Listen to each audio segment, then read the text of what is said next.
Well, the truck is back with its spanking new rebuilt engine. Gonna get you in here. This ended up being quite a job. Um, we ended up having some other things come up, as you might expect, with a 72-year-old engine that had never been rebuilt before. Ended up having to get lots of belts and tubes, some wiring.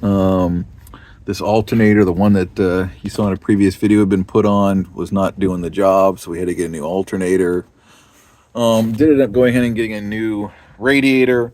The other one had a couple of pinhole leaks, not bad, but leaking some. So I guess it's one of those things, while you're doing a big job like this, might as well spend a little bit more. Pretty impressive work. I guess I'm going to be, if I take the truck to any shows this year, I'll be one of those people that actually put the hood up instead of down, because now I've got a nice dressed engine.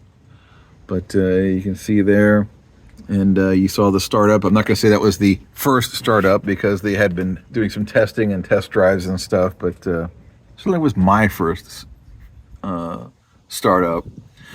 So, not terribly happy about having to do a whole engine rebuild and other stuff just over a year and a half into owning this truck, but it is the classic vehicle life. Whenever somebody you've got to accept the bad with the good, and so I've just had to dump a bunch of money into this truck. That means my paint and body on the Cadillac, that I keep saying, well, that'll have to be next year.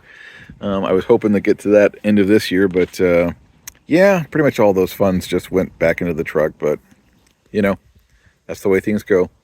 Thanks for watching.